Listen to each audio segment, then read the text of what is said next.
Olá, pessoal.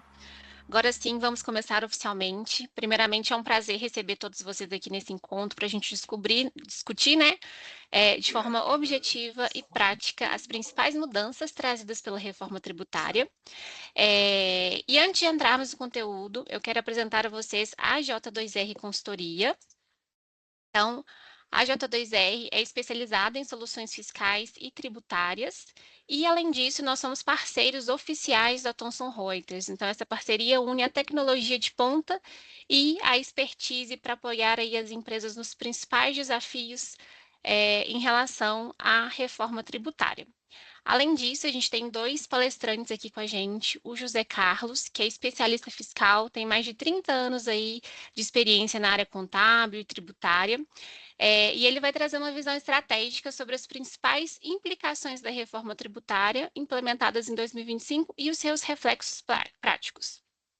Além disso, a gente também tem o César Moraes, que é especialista e estrategista tributário com mais de 30 anos de atuação em controladoria, fiscal e contábil, e atuou aí com empresas de médio e grande porte. Então, o César vai nos mostrar os principais pontos de atenção para 2026 e como se preparar adequadamente. Então, sem mais delongas, vamos dar início aí ao nosso webinar. Com você, a palavra, Jota. Oi, pessoal, bom dia, tudo bem? Obrigado, Érica. César, obrigado pelo seu tempo de dividir aqui com a gente, obrigado o tempo de todos. É o nosso primeiro webinar do ano, né? A gente retoma agora as nossas sessões aqui de webinar, né? Ver se a gente consegue organizar pelo menos aí um encontro por mês, tá? E no finalzinho a Érica acho que vai dar um pouco mais de informações aí sobre outras ações que a gente vai fazer, para a gente compartilhar informações e conhecimento com todos, tá bom? Eu vou compartilhar minha tela, pessoal, só um minutinho que eu estou me achando aqui nos monitores. Cadê? Aqui. Deu certo? Deu. Estou no slide certo? Tô. Isso aí. Primeiro vamos começar, pessoal. Se vocês puderem, Érica acho que vai colocar no chat Isso. um link, um formulário, se vocês puderem contribuir com a gente.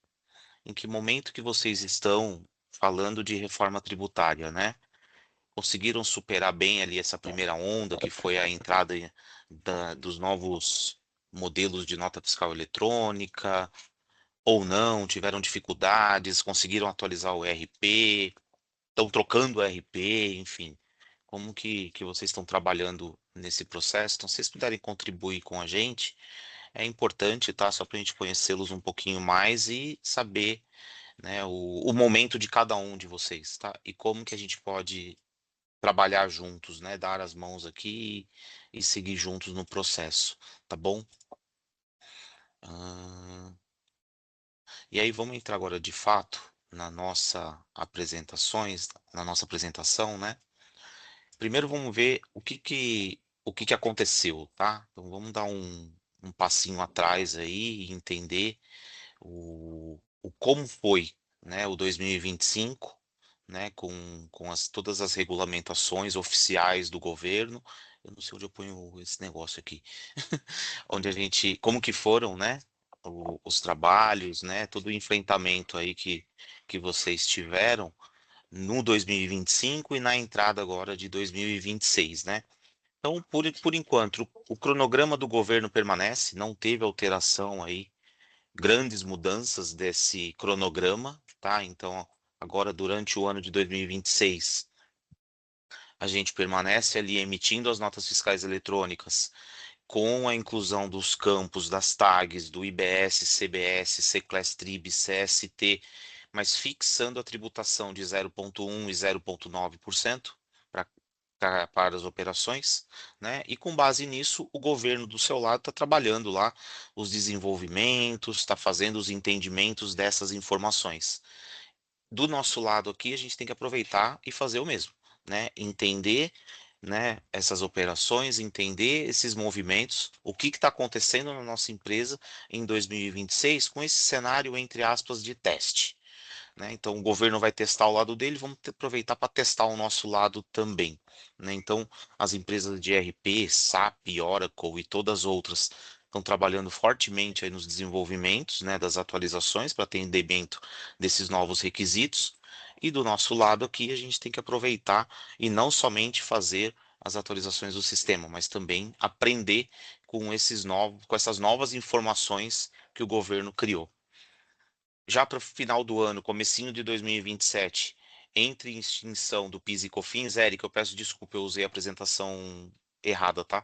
Comeu a palavra COFINS aqui, pessoal. Imagina, não tem E, problema não.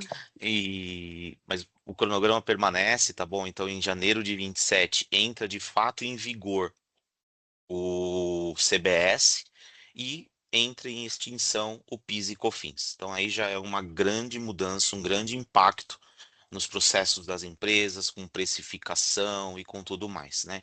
Então, o César, um pouquinho mais para frente, vai dar mais informações, mas a gente acredita que logo, em breve, o governo comece a soltar as legislações, né, as tributações, as alíquotas, as regras, né, de como que esse mecanismo vai funcionar para se tirar o PIS e COFINS e entrar de fato a apuração de CBS. E a partir de 29 começa ali um processo de transição e gradual do ICMS e o ISS e começa a entrar em vigor a apuração do IBS. E isso permanece até 2032, onde 2033 começa tudo para valer, tá? Então o cronograma permanece ali o mesmo, tá? Com algumas pequenas alterações, tá? Mas o grosso do trabalho tá aqui, tá bom? E aí, voltando para o ano passado, né, como que foi aí a implementação das notas técnicas, as atualizações do DFE, né? Tiveram dificuldade ou não? A Érica liberou, né? O microfone de todos está liberado. Gente, se quiserem fazer perguntas, fiquem à vontade, tá bom?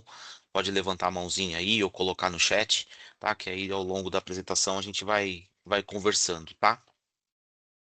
Mas a gente identificou, né, nós aqui da J2R, né, conversando com muitas pessoas, a gente identificou uma certa dificuldade, né, de se conseguir acompanhar as evoluções dos ERPs, né, e aí começaram a desenvolver, a gente começou a trabalhar e desenvolver mecanismos, né, para facilitar isso, e nós, junto com a Thomson Reuters, a gente desenvolveu soluções paliativas, né, alguns dos nossos clientes estão usando esse paliativo, uma vez que o ERP não conseguiu se atualizar, seja por falta de tempo, ou falta de investimento, falta de orçamento, enfim, ou por estrutura técnica mesmo da companhia, tá?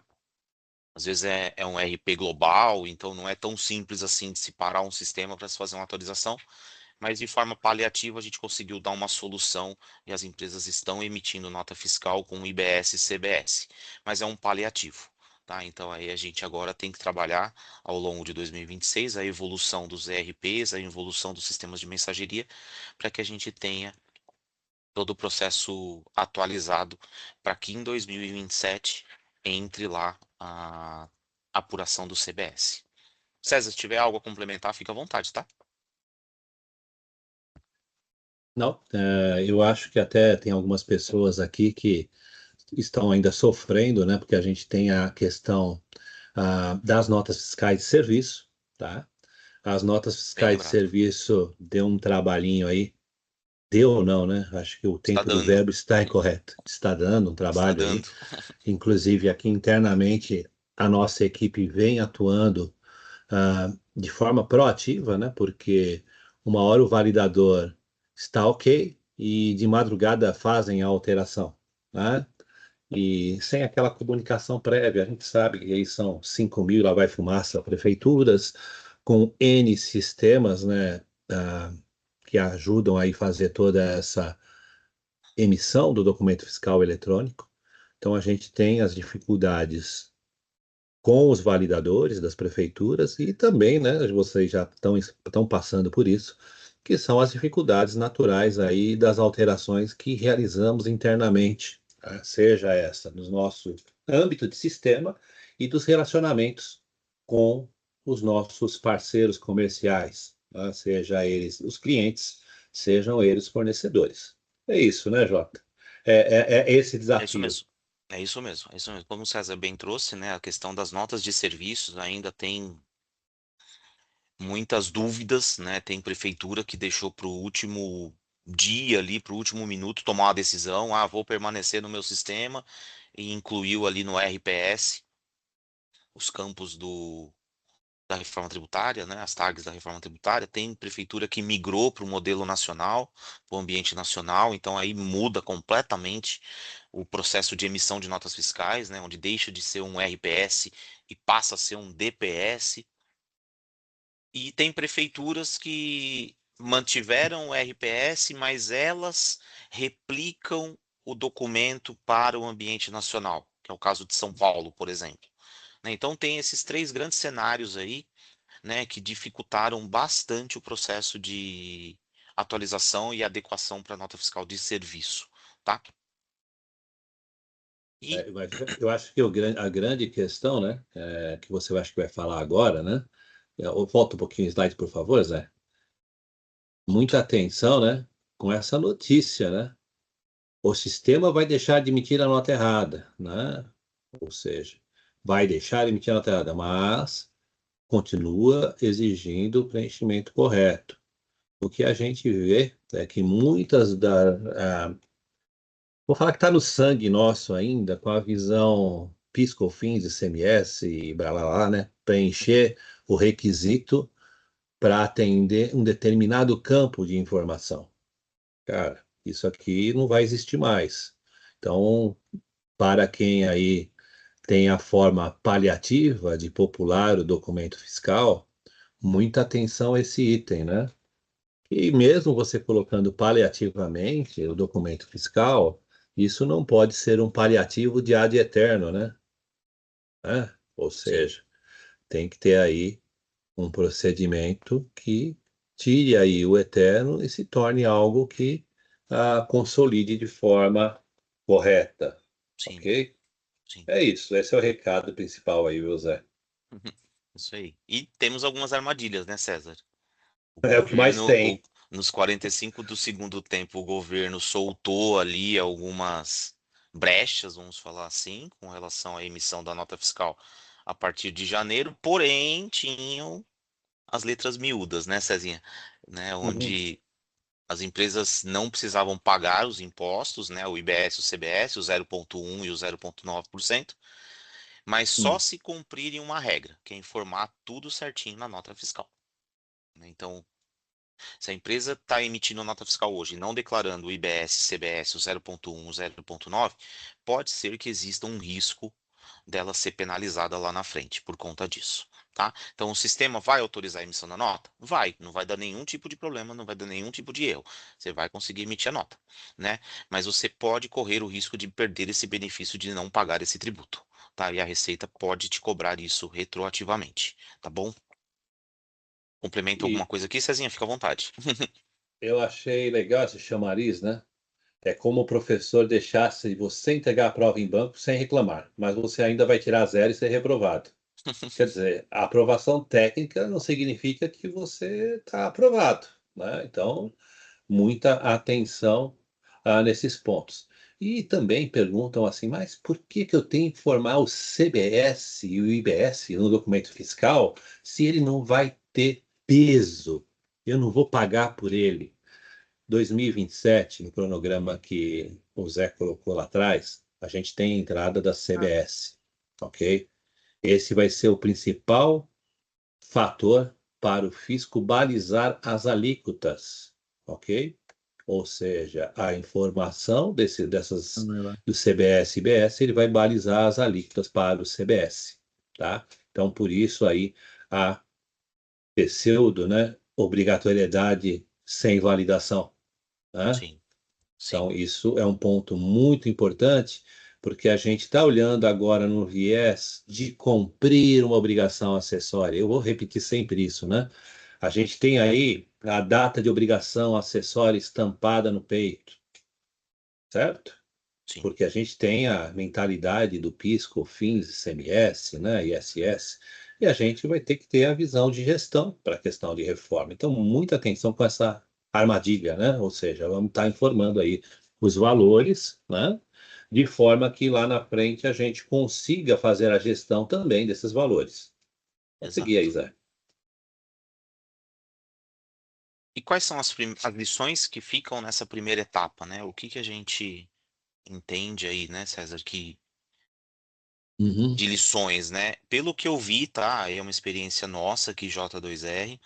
Teve muita gente voltando para as pranchetas e olhando tipo de operação, para quem está vendendo, de quem está comprando, e já estão montando um novo mapa de planejamento tributário, com base em C-Class-Trib, baseado em CST CST de IBS-CBS.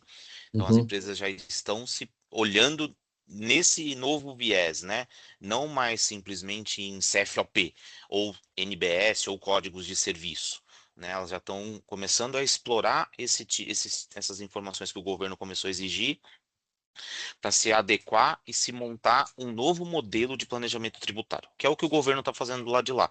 Né? Como o César disse, a alíquota de 0,1, 0,9 não vale de nada, é só para ter um preenchimento do campo. O que vale mesmo para o governo é o código C-Class-Trib que nós estamos colocando na nota e o CST do IBS-CBS. É isso que o governo vai usar para calibrar as alíquotas para 2027. Muito se fala em 29%, 28%, 27%, 30%, mas ainda não tem um número certo, tá?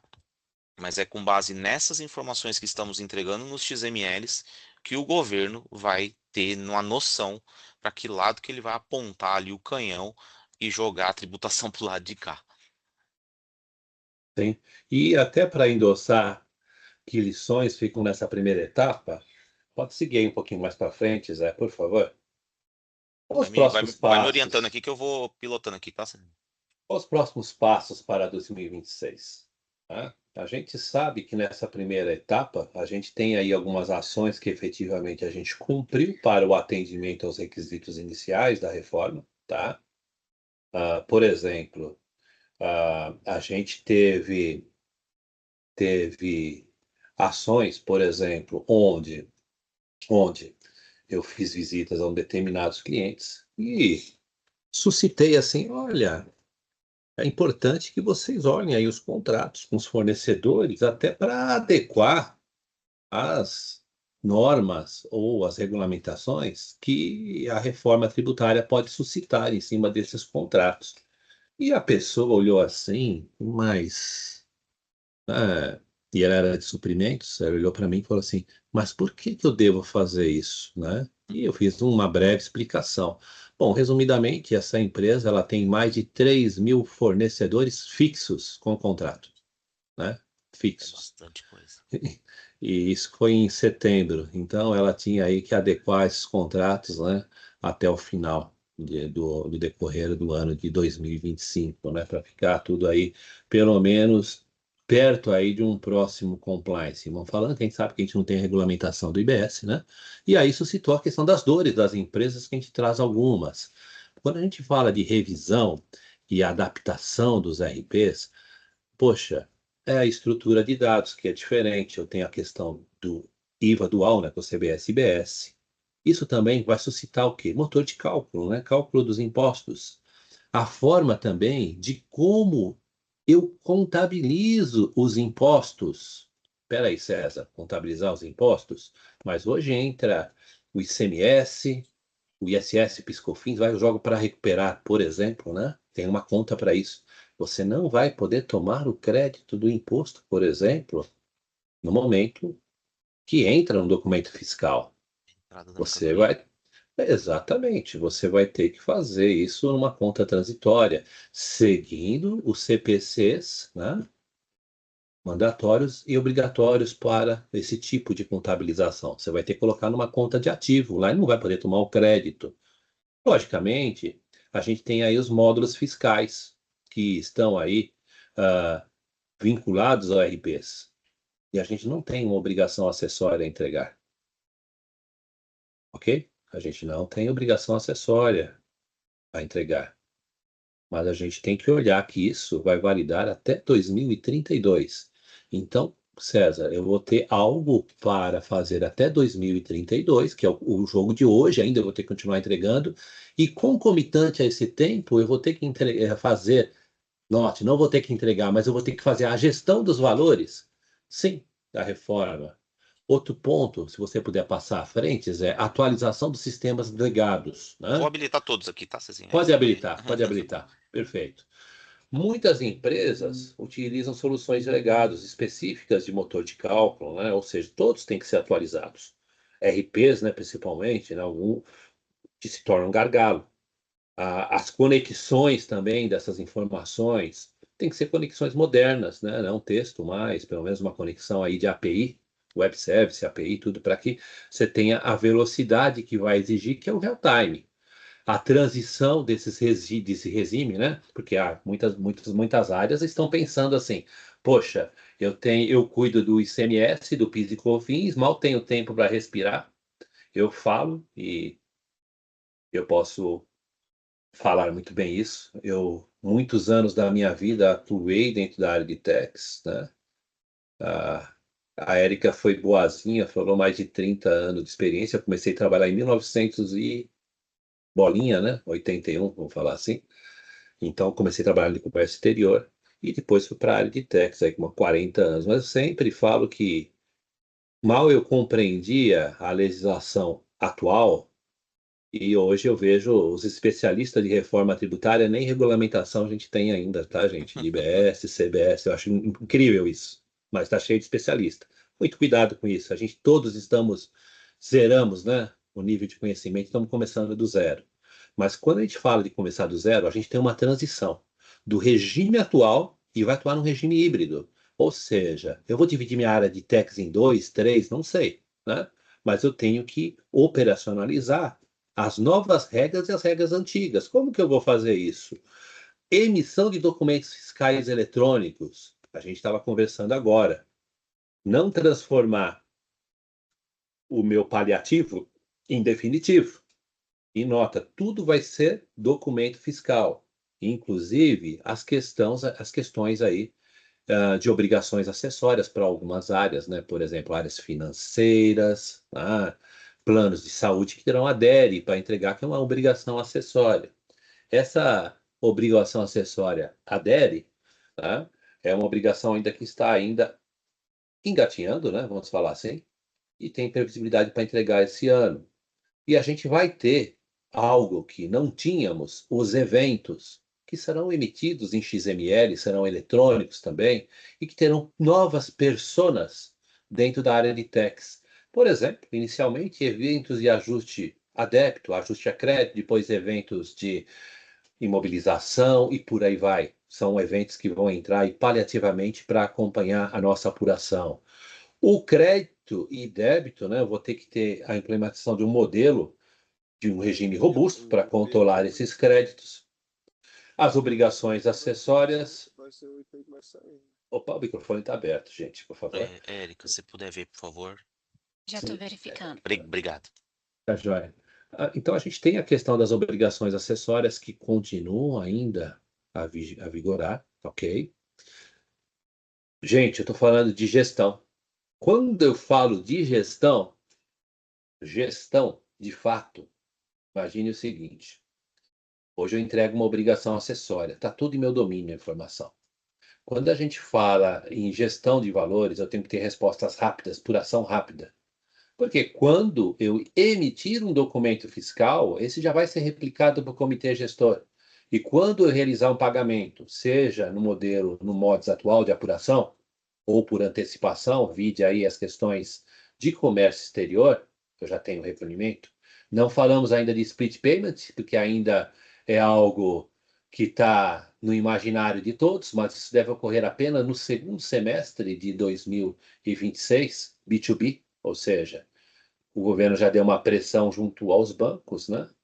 Não falo que seja pressão, mas ele diz assim em letras, né, miúdas, para alguns, em garrafais para outros, as instituições financeiras deverão estar, ou melhor, o contribuinte poderá escolher a instituição financeira que estiver preparada para o split payment. Ou seja, quem estiver preparado vai poder oferecer o serviço de split. Quando a gente fala em analytics e geração de relatórios gerenciais, mas gera em Excel.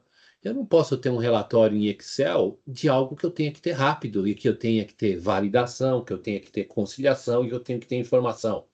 E outro ponto, né, que a gente não tenha integração com sistemas parceiros e clientes, essas mudanças podem valer para o que eu tenha hoje, né? As questões do EDI, né? O que eu tenha por aí. E um ponto maior, custo e tempo de implementação. Ou seja, já tenho que fazer as alterações dentro dos RPs, não tenho grandes alterações nos sistemas atuais para em questão fiscal, mas motor de cálculo, a gente precisa também estar revigorando o nosso motor de cálculo, ou revisando o motor de cálculo, mas eu tenho que ter essa questão da apuração assistida dentro do meu local. Ok? Evolui aí um pouquinho mais para frente, José, por favor.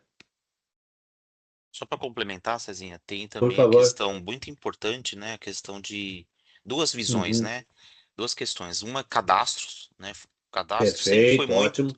sempre foi muito importante, mas agora ele se torna assim primordial, né? Cadastros de materiais, de produtos, Uhum. NBM, NCM, códigos de serviços, né? Então isso é um ponto muito importante, será um ponto muito importante na reforma. Uhum. E um segundo ponto é pricing, precificação, né? O modelo novo de reforma tributária do consumo, a Uhum. ideia é tributar no destino, né, Cezinha?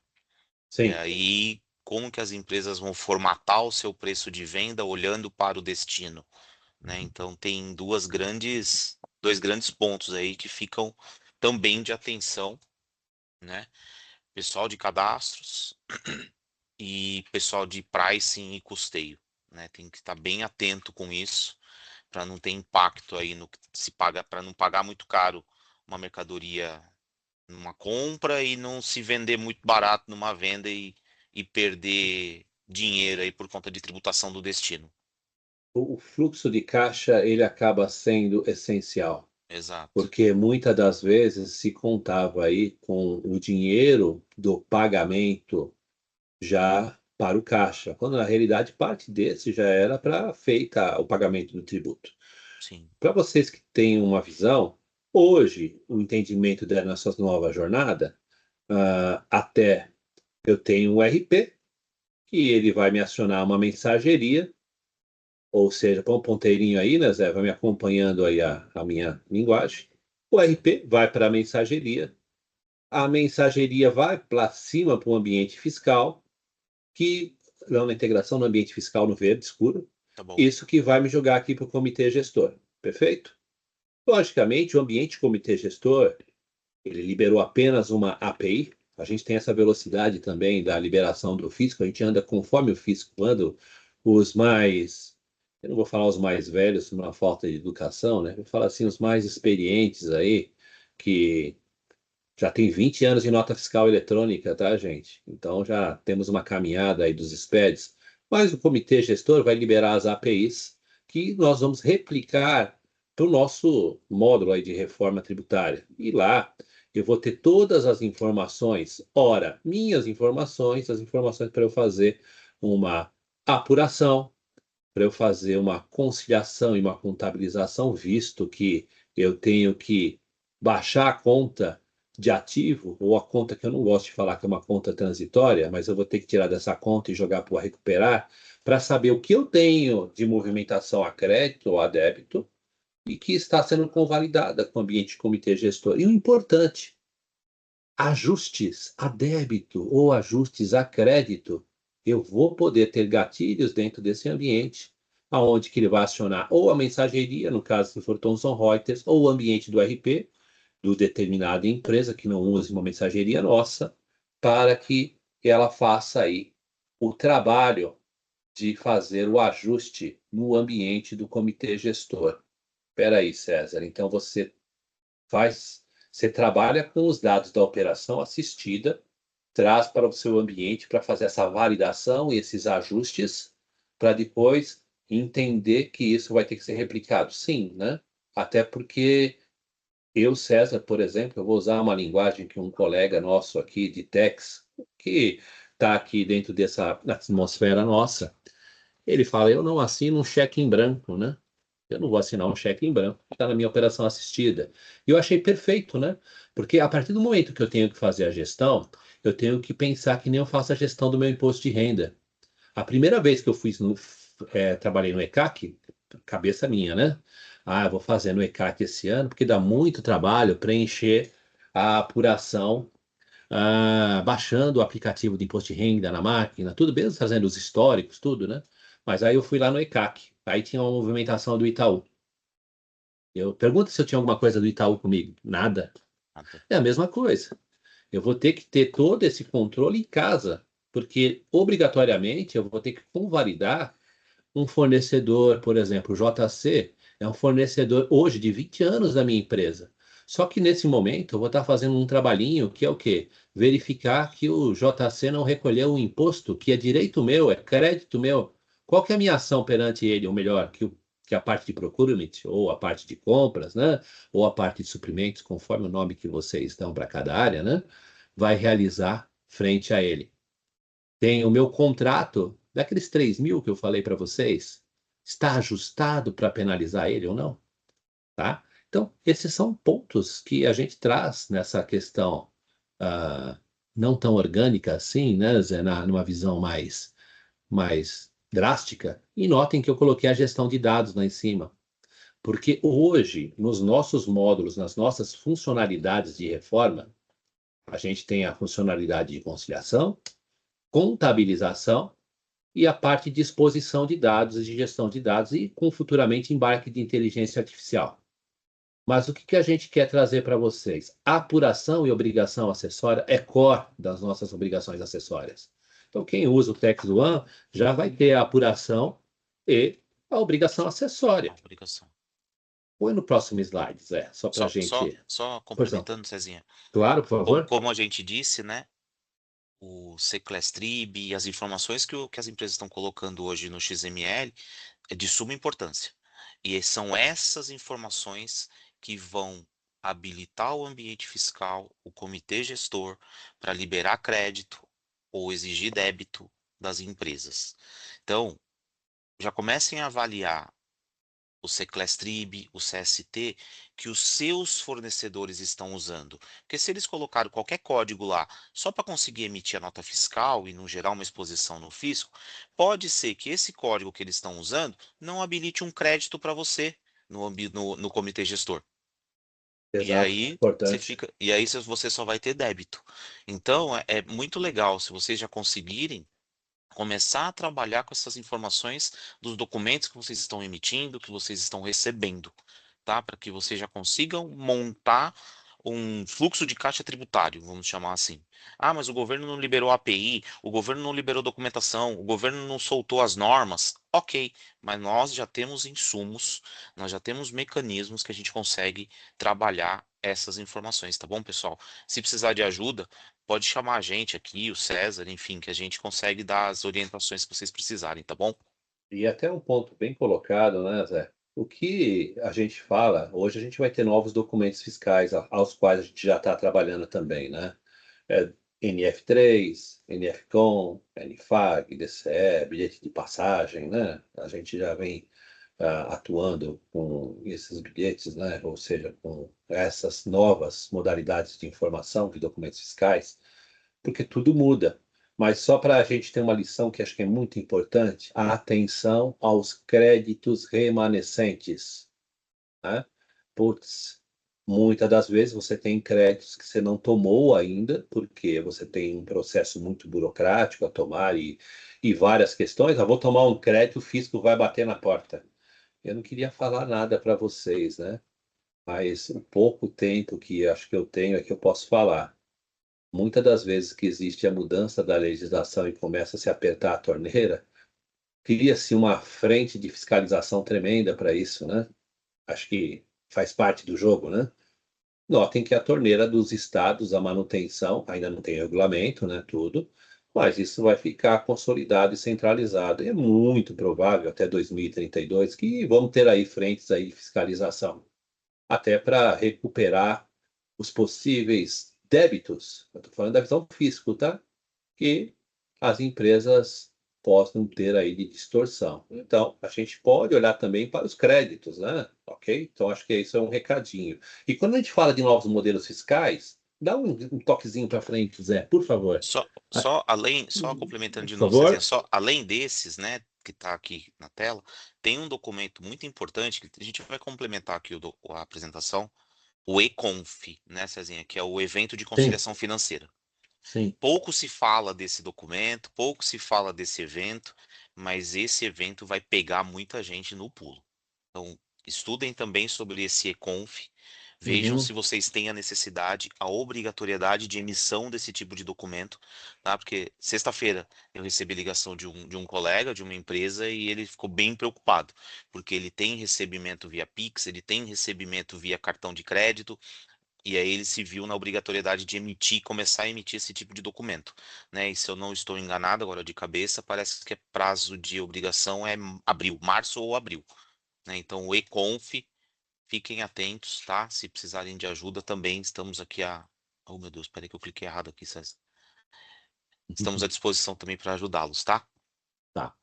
Bom, e aí a gente tem os eventos, né? Por exemplo, só vou citar alguns exemplos. Quando a gente fala de evento, a gente começa a falar de situações que a gente não tem as pessoas, ou como alguns gostam, as personas, né? Que tratam isso dentro da companhia. Por exemplo, ajustes de débito que vão ser utilizados após a ocorrência do fato gerador, ou seja, quando o débito originalmente apurado precisa ser reduzido, anulado ou corrigido, né? Ou seja, eles não criam um novo imposto, eles não corrigem o imposto que já nasceu, né? Vão corrigir erros operacionais, vão alinhar o imposto ao valor econômico real, vão evitar recolhimento a maior, vão garantir a simetria entre débito e crédito e manter a coerência na apuração assistida. Ou seja, estou trabalhando na minha apuração, eu tenho lá um cancelamento da operação, eu tenho uma devolução, eu tenho um ajuste de operação, desconto incondicional, um ajuste de débito por inexatidão, acho que é isso, né? Redução de débito por regra fiscal. Como que o fisco está enxergando esses débitos, né? Então, ele, o débito ele não é um número, né? Logo, ele vai ser uma soma de valores, né? O fisco ele enxerga assim, né? Então, todo ajuste que ele vai precisar de um evento vai ter que estar vinculado ao evento original. Ele vai impactar no débito, no caso do vendedor, no ajuste a débito, né? No crédito, na questão do comprador, e vai falar aí na operação assistida, né? Então, quando a operação não existiu, putz, é cancelamento. Mercadoria voltou, devolução. Ah, valor caiu depois, ajuste de valor. O desconto é tardio, desconto posterior. A alíquota errada, correção dessa alíquota. Benefício legal, putz, ajuste legal do débito. Então, existem aí pontos críticos para cada ajuste, né?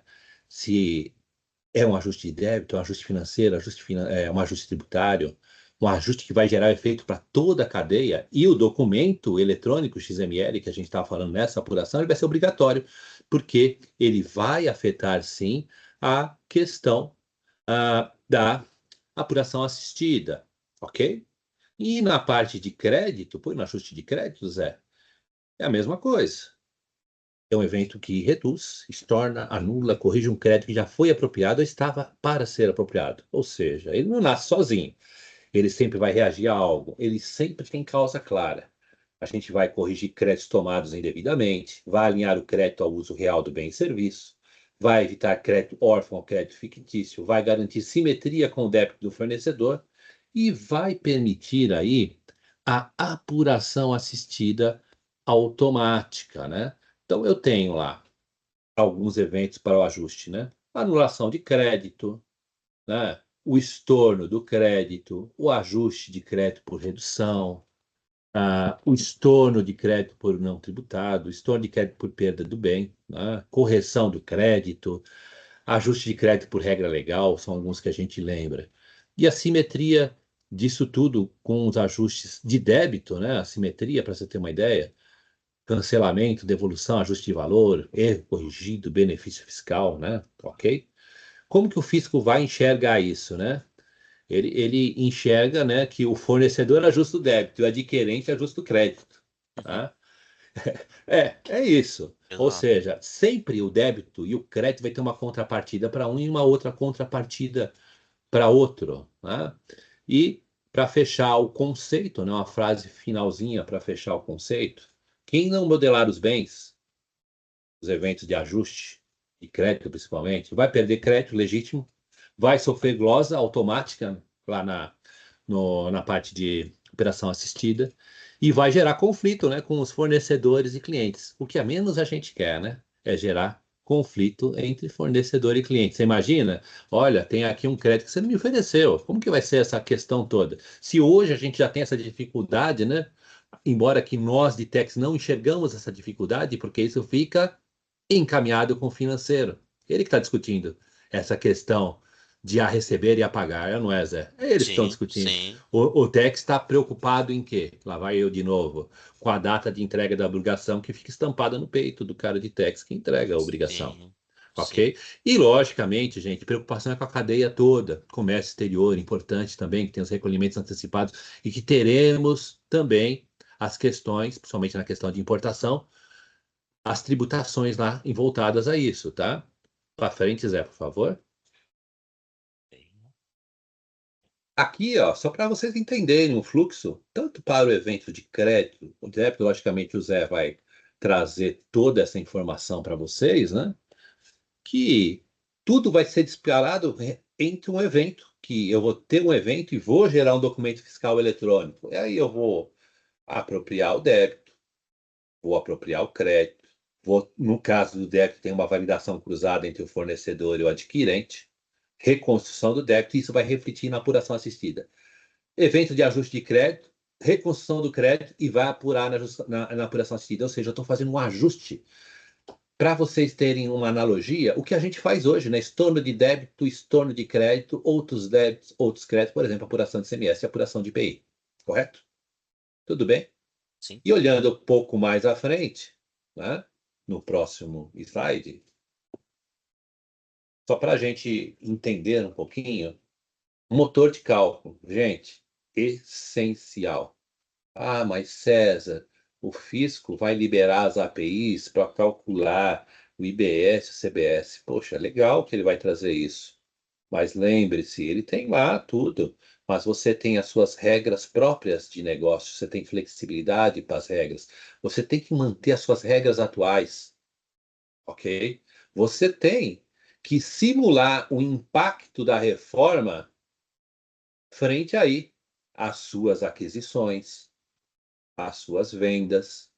Quais são os fornecedores que te causam maior impacto numa reforma? Já fizeram esse exercício?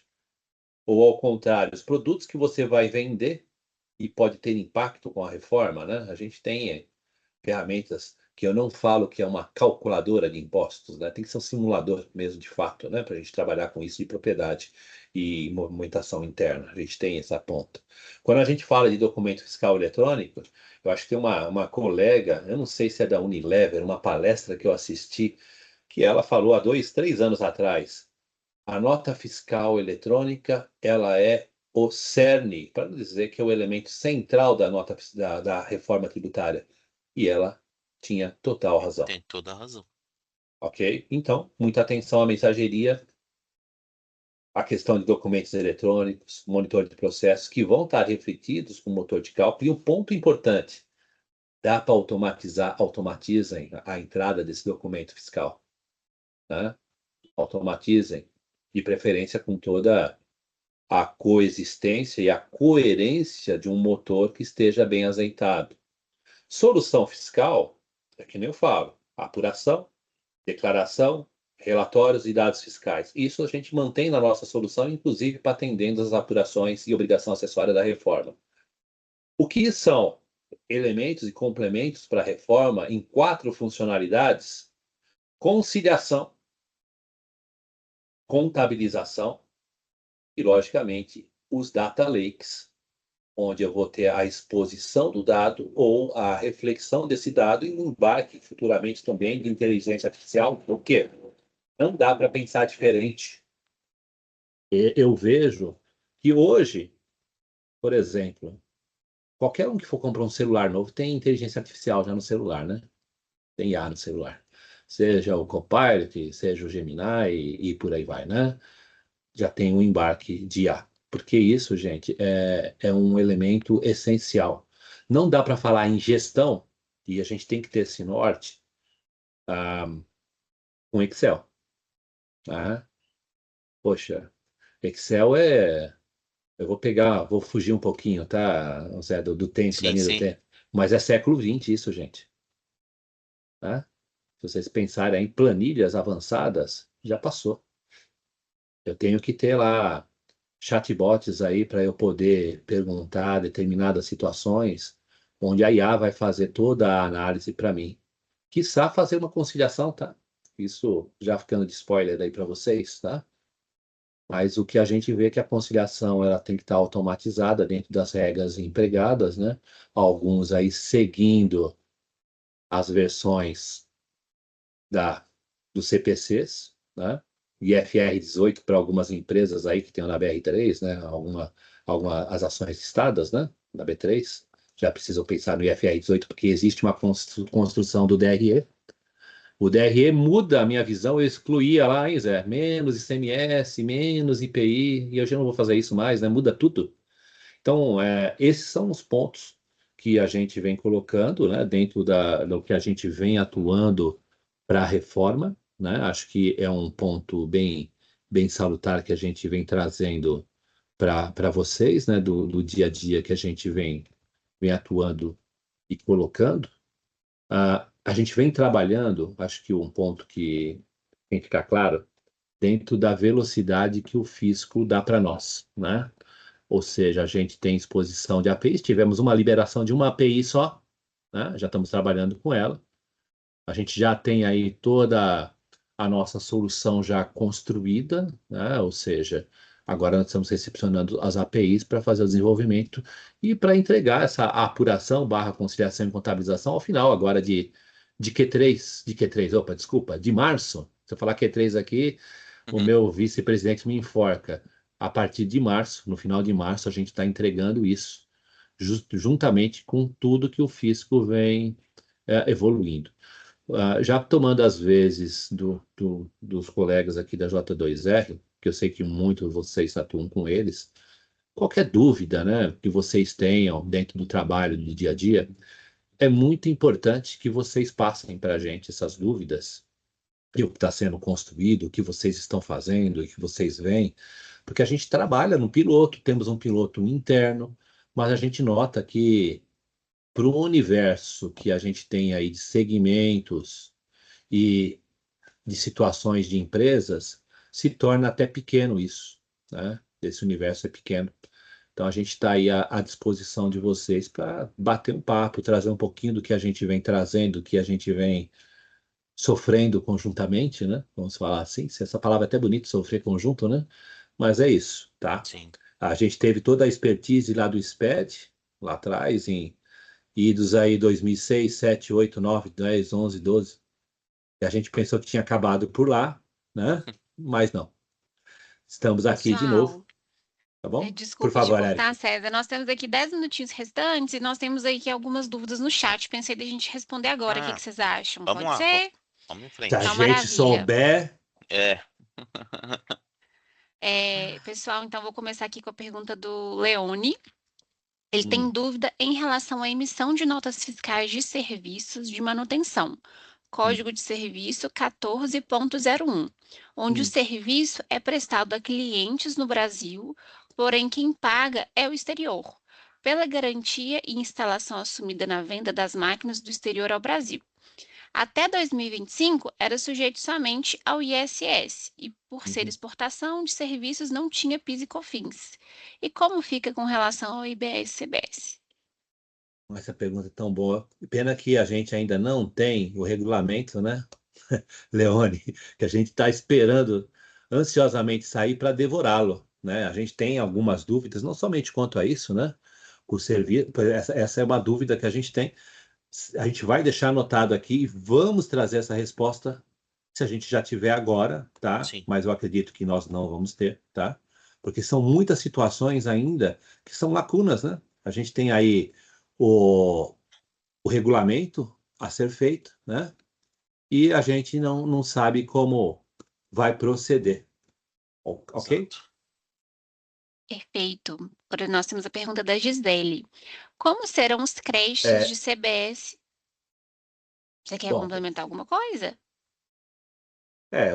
eu tenho algumas coisas escritas aqui, tá? Mas eu vou passar em particular aí para o Leone, tá, Leone? Ok? Perfeito. A Erika vai passar, a gente tem algumas questões aqui que eu consigo te trazer já, tá? Maravilha. Tem- Vou seguir aqui uma pergunta então da Gisele. Ah, Como serão os créditos de CBS e IBS das aquisições por uma indústria?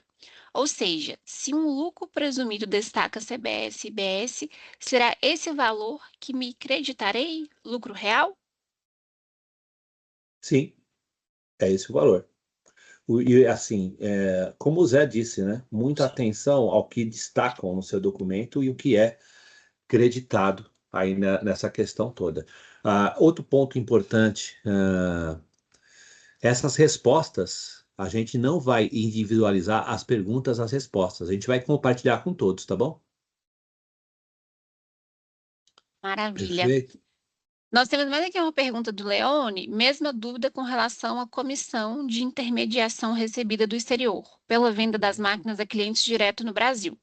Até 2025 estava sujeito somente ao ISS, também gostaria de saber se estará sujeito ao IBS e CBS. Sim, vai estar Sim, sujeito sim ao CBS e o IBS, sim. tá? Ok? Aqui a gente tem a pergunta da Simone. Esses eventos já estão funcionando? Como ficará a transição dos créditos de ativo de ICMS? Ainda não testamos os eventos, viu? Esses eventos, eles estão em fase, né, de testarmos no ambiente de operação assistida, tá? Então, isso é algo que a gente já sabe, que a gente já tem, mas a gente ainda não tem esse controle. E outro ponto, né? Ah, esse, essa famosa aí nota de débito, né? Até que o Rogério colocou, né? Isso era um módulo antigo, né? Cada um, e hoje no padrão reforma vai ser um evento. A gente tá vendo várias situações. Eu tenho uma solução para controlar os eventos, gente. Vai ser algo tão assim particular que a gente vai acabar criando um Frankenstein, né? Então, muito cuidado com isso também, tá bom? Perfeito. Rogério, obrigado e parabéns pela apresentação. Você já tem visto emissões de notas de débito e crédito? Exemplo, A uma gente, cobrança que hoje é realizada por uma ND, famoso papel de pão barra fatura, já deveria ser feita pela nova nota de débito? E, por exemplo, o PIS e COFINS da ND antiga, como seria debitado na nota de débito padrão reforma? É exatamente aqueles pontos que eu coloquei. A gente tem toda a estrutura e é algo que a gente vem realizando, viu, Rogério? A gente não tem uma emissão, né? Logicamente, a gente está suscitando algumas emissões, alguns testes. Eu tenho emissão da primeira nota de débito por nossa solução, né? Mas não é algo ainda que a gente flexibilizou junto ao fisco, por exemplo, com milhares de notas de débito, com milhares de notas de crédito. A gente ainda vai ter esse discovery ainda, tá bom? Ok? Maravilha. Pergunta do Elber. Para as fundações sem fins lucrativos, com SEBAS Educação Ativa, o IBS e CBS, nas compras, como funciona a questão de débito e crédito? Ou será custo para as entidades considerando a não possibilidade de débito? Será devido a essas entidades? Observação: atualmente as entidades não têm esse custo. É, vai ter mudanças significativas, tá? Diferente do cenário atual, onde muitas vezes a gente não vê custo, né, da forma direta, vai haver incidência. A imunidade aplica-se ao fornecimento de serviço, mas não às aquisições, ok? Então, a gente tem aí, e eu tenho até uma resposta para isso, que eu vou estar te compartilhando, tá? Ok? A gente tem aí, o que era antes custo invisível ou inexistente, passa a ser destacado para o fornecedor. Então, se a entidade não tiver débitos para compensar, o imposto pago vai compor o custo da operação, ao menos até que ela consiga recuperar via pedidos de ressarcimento junto ao governo, ok? A gente E já tem algumas respostas para algumas coisas já. Pergunta da Ana Lúcia. Em relação à base de cálculo do IBS-CBS na entrada de serviço, conforme legislação durante no período de transição, também serão excluídos da base de cálculo do IBS e da CBS, o montante do ISS, ICMS, PIS e COFINS. Essa tratativa também se aplica nas compras de serviço e que tem crédito de PIS/COFINS não cumulativo? Sim, a regra de base de cálculo fora, sem imposto na prova, é uma das premissas da reforma, que é para não evitar o imposto sobre imposto, né? Imposto sobre imposto, né? É isso, então eles não vão integrar a base. Mas eu vou ser bem sincero, Ana, quando tiver escrito lá dentro do regulamento que está para sair, eu vou acreditar, tá bom? Ou Pergunta seja, da Elia. Desculpa, César. só o resumo, a exclusão dos impostos antigos da base de IBS é obrigatória, no geral é obrigatória. Se você tem crédito e PIS/COFINS e aproveita normalmente, o IBS vai incidir no valor limpo do serviço, gerando um novo crédito para você, ou seja, tiver na base menor, tá bom? Pergunta da Eliane. Sobre a NFE-AB, tem algo previsto na Thomson? Será que a obrigatoriedade da emissão da NF será ainda em 2026? Isso eu posso te levantar, viu, Eliane? Eu não sei se nós temos algo dentro do cenário, mas a Érica vai passar aqui para nós e a gente volta o retorno para vocês. A gente está muito preocupado do que vem acontecendo, né? O hoje, né? O que está tendo data de obrigatoriedade, a gente vem cumprindo aí com os nossos clientes, tá bom? Por último, nós temos aqui a pergunta da Samira. Tem um cenário de cobrança de take or pay. Hoje é emitido uma ND com efeito apenas financeiro. Com a Uhum. reforma, qual documento fiscal vocês entendem que será utilizado? O entendimento, né, que pelo menos, ND não vai ser um documento hábil, né? Então, Sim. ela vai utilizar aí, uma nota fiscal, né? E dependendo aí do objeto do contrato, uma nota fiscal eletrônica, uma nota fiscal de serviço, vai depender muito aí do que você tem aí de contrato. Cobrança take or pay, o documento hoje é nota de débito e no documento de transição é uma nota fiscal eletrônica, tá bom? Destacando aí o IBS, CBS, para que o cliente possa escriturar o crédito corretamente, tá bom? Esse é o primeiro norte que a gente tem quanto a isso, tá? Pelo menos que eu tenha. Mas eu acho que o importante é que, saindo aí, por isso que eu falo, né? Muitas questões, eu tenho aqui um compilado, né? Tenho uma série de ferramentas que me ajudam a trazer resposta, né? Mas enquanto não tiver a pedra, né, assentada em cima da legislação, do marco legal e do ato legal, e até com as ocorrências dos fatos, a gente fica sempre assim, um pouquinho até em algumas coisas no campo das hipóteses, tá bom? Mas é isso. Tudo bem, Perfeito. pessoal? Se tiverem mais alguma dúvida, o momento é Mais agora, alguma viu, dúvida? pessoal?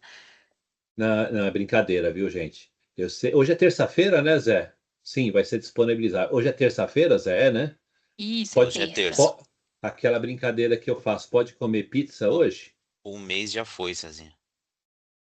Então, eles podem Um comer pizza mês. hoje, né? Porque a pessoa vai Pode. estar comendo a pizza, que a gente é aqui da Moca, você sabe, perto, né? Então o pessoal vai estar comendo aquela pizza, lembrando do JC, do César, aí vão lembrar assim, putz, poderia ter perguntado sobre questão, embora que eu acho que o Cláudio Corbel estava aqui, lá em Curitiba, a gente não come, não tem pizza assim fácil, né, de terça-feira. Mas, gente, brincadeiras à parte. Eu acho que eu sempre encerro com isso. É o primeiro momento que nós temos de fato, né? Eu já vou responder para você, viu, Thiago? É o primeiro momento de fato e a gente tem para atuar numa construção coletiva. Ah, mas o SPED foi construção coletiva. Mais ou menos, né? Não foi. Agora a gente está construindo do zero, né? Então é importante que vocês tenham essa visão, né, do que a gente pode dizer. A maioria dos regimes especiais do ICMS vem a ser extinta ao final de 2032. De 2029 a 2032, a gente tem a tal do Fundo de Compensação de Benefícios Fiscais, né, que vão fazer a compensação dessas perdas que eu posso ter para o regime de 2029 a 32. E a gente vai ter um prazo de 20 anos, né, acima aí para frente, né, que a gente são 240 meses para homologar aí as questões dos impostos para abater, né, homologa o imposto de ICMS para abater depois com a questão do IBS.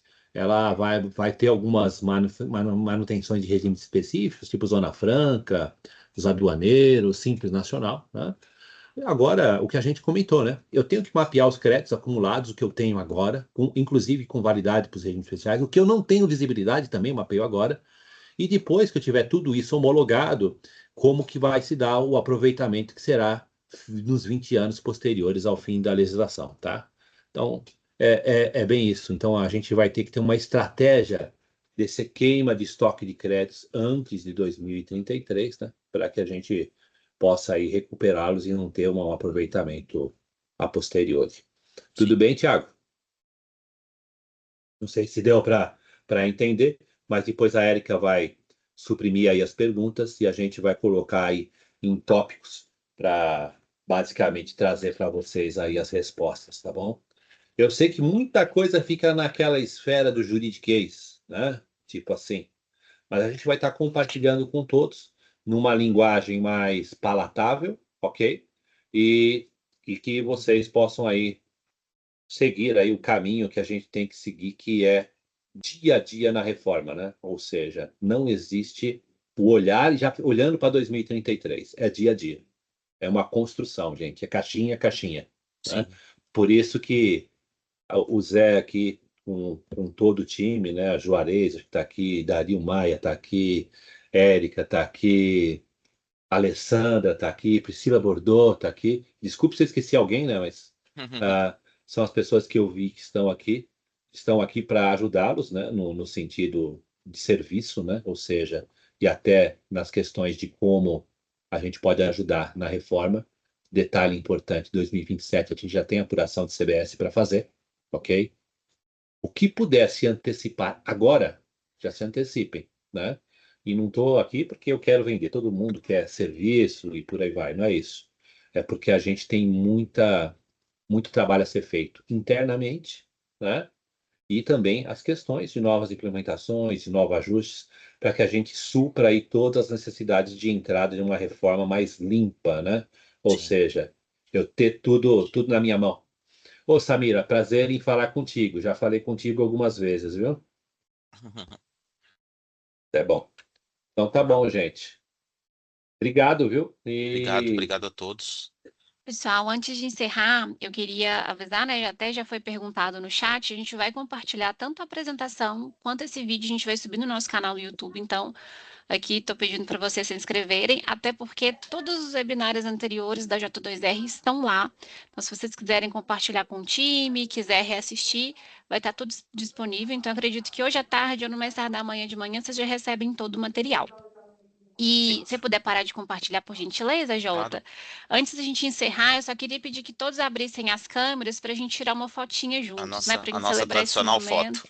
Exato. Para a gente celebrar esse momento e postar também no nosso LinkedIn, né? Uma novidade que o Jota havia comentado ali no começo é que a J2R está estruturando aí reuniões, a gente não sabe se quinzenais, mensais, sobre a reforma tributária. A princípio seria um grupo de estudos nosso, mas aí o Jota também teve a ideia de estender para todo mundo, não é isso, Jota? Exatamente. A gente tem encontros aqui quinzenais, né? Temos a nossa especialista, Priscila, junto com o César, junto com a Thomson Reuters, que a gente vai compartilhando, trocando ideias aqui, né? E se atualizando. E a gente pensou em abrir isso para o mercado, né? Não ficar só interno aqui na J2R. Então a Érica vai organizar aí, vai divulgar os convites, tá bom? Vão ser sessões como essas, mas a ideia é a gente trocar ideias, tá bom? Vocês podem Ver trazer aí, dúvidas também, que aí a gente dá trazer uma dúvidas. estudada, a gente Isso aí. responde na Tá? hora. Então vai ser bem legal. Acredito que esse chat aqui vai permanecer aberto, né, Érica? Então, Sim, permanece. como o César disse, né, se estiver comendo uma pizza aí e lembrou de determinado assunto, pode postar no chat aqui que a gente procura responder, tá bom? Ou se alguém tiver a resposta, quiser contribuir, fique à Contribui, vontade. né? Claro, Não exatamente nessa ordem, comer a pizza e postar, né? Pode comer a pizza e depois postar no outro depois dia, não postar. tem problema. Mas postem, né? Obrigado, pessoal. Então é isso, pessoal. Vou tirar uma fotinha no 3, viu? Todo mundo então com um sorrisão. 1, 2, 3. Pronto. Então é isso, Ó, pessoal. Mais uma vez, muito obrigada pela presença de todos. A gente se coloca aqui à disposição de vocês, qualquer dúvida, qualquer ajuda, a gente está aqui para solucionar. E um bom retorno de trabalho, um ótimo dia para todos nós. Obrigado, pessoal. Muito Bom dia. obrigada.